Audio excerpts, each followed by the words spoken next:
आप सभी का स्वागत है इस मॉर्निंग डिवोशन में।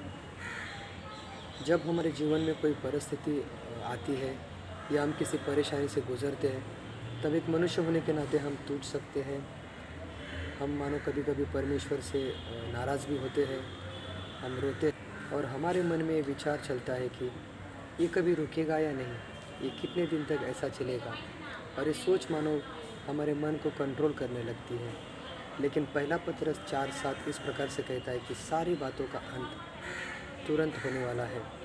ये वचन हमें निश्चितता दिलाता है कि जिस भी परिस्थिति को आज हम फेस कर रहे हैं या जिस भी परिस्थिति का आज हम सामना कर रहे हैं, वो सारी परिस्थितियाँ परमेश्वर अपने समय में नष्ट कर देगा। और एक बात हमें हमेशा याद रखनी चाहिए कि जब भी हमारे जीवन में कोई परीक्षा आती है या कोई परेशानी आती है, तब परमेश्वर हमारे विश्वास के स्तर को बढ़ाना चाहता है। परमेश्वर चाहते हैं कि हम आत्मिक रूप से बढ़ें और उसके अनुग्रह को, उसके प्रेम को गहराई से जान सकें। पहला पत्रस 4:7 को अगर हम पढ़ेंगे तो उसमें दो बातें लिखी हुई है। पहला है कि संयम और दूसरा है प्रार्थना। संयम जो हमारे अंदर परमेश्वर के स्वभाव को उत्पन्न करता है, और प्रार्थना जो परमेश्वर के सिंहासन को भी हिला देती है। प्रार्थना और संयम जिस व्यक्ति के पास होता है, वह व्यक्ति हर परिस्थिति के ऊपर विजय होता है, क्योंकि परमेश्वर हमारा विजयशाली परमेश्वर है। अगर हम प्रेरितों के जीवन को देखेंगे तो उनके पास संयम और प्रार्थना ये दो हथियार थे। इन दो हथियारों के द्वारा उन्होंने पूरी दुनिया को मानो सुसमाचार से भर दिया।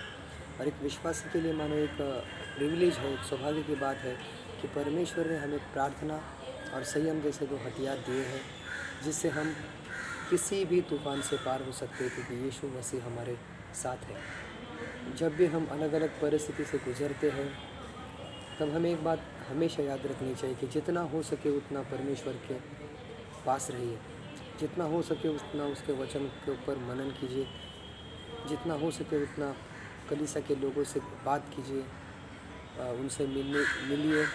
अभी तो लॉकडाउन है तो नहीं मिल सकते, बट बात कर सकते हैं, प्रोत्साहित हो सकते हैं, प्रार्थना में मगन रह सकते हैं, वचनों में मगन रह सकते हैं, और परमेश्वर के गहराई को, परमेश्वर के प्रेम को, गहराई को, वचन की गहराई को प्रार्थना के द्वारा हम समझ सकते हैं और उसमें परमेश्वर में बढ़ सकते हैं।